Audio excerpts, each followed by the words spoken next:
వాల్మీకి మహర్షి వాల్మీకి కవి కోకిలయ్యి ఆయన కూశాడు, మధురంగా చెప్పాడు. అలా వినకపోతే ఇంకో మార్గములో వేదములాగా శాసనముతో చెప్పాడు.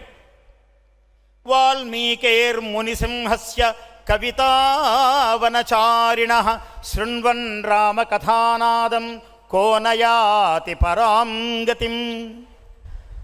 వాల్మీకి మునిసింహస్య నాదం శ్రుత్వా పరాం గతిం కో నోపయాతి.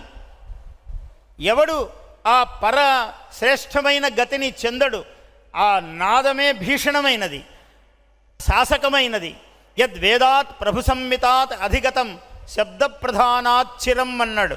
కాబట్టి వేదము రామాయణం సాక్షాత్ రామాయణాత్మన. వేద ప్రాచేతసాత్ ఆసీత్ సాక్షాత్ రామాయణాత్మన అన్నారు. వేదమే రామాయణముగా అవతరించినది అన్నారు. వాల్మీకి బ్రహ్మ సదృశుడైనటువంటి మహాకవి. అందుకనే ఆయనకు ఒక శ్లోకము నోటు వెంట వస్తే ఆ శోకమే శ్లోకమైనది. శోక అని ఉన్న చోట లోకము తోడైనది, లకారము తోడయ్యేటప్పటికీ లక్ష్మీ పూర్ణమైనది, అది శ్లోక అయినది. ఇదం కీర్తనీయో వా నవా అని సందేహం వచ్చింది. అయం శ్లోకో భవతి వా నవా అని సందేహం వచ్చింది వాల్మీకి మహర్షికి. నారదుల వారిని కోరారు. సందేహమును ఎప్పుడూ తీర్చేవాడే నారదుడు. మన సినిమాల్లో లాగా ఏదో అటు ఇటు తంటాల మారి కాదు నారదుడు. నారం జ్ఞానం దదాతి ఇది నారద. జ్ఞానమును ప్రసాదించేవాడు నారదుడు. అటువంటి నారదుణ్ణి ప్రార్థించాడు. నారదుడు వచ్చాడు. వచ్చిన తర్వాత నువ్వు బ్రహ్మోపాసనం చేయవయ్యా అన్నాడు.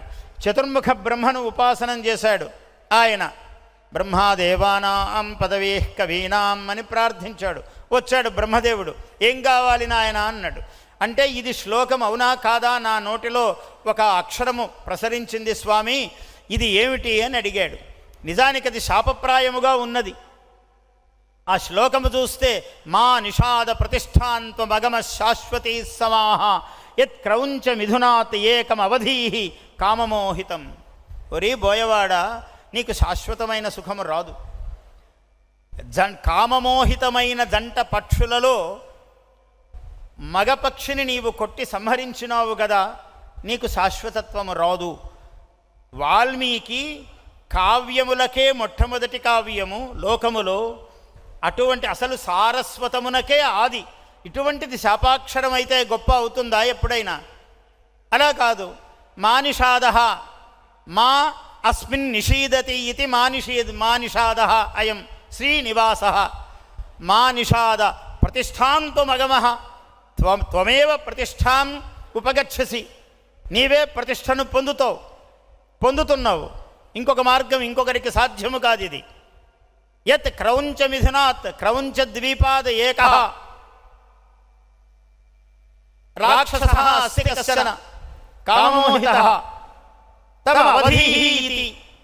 అటువంటి వాడిని సంహరించవు. రావణుడు అనే కామమోహితుడైన ఒక పక్షిని, ఆ పక్షి ద్విజః అయం ద్విజన్మ.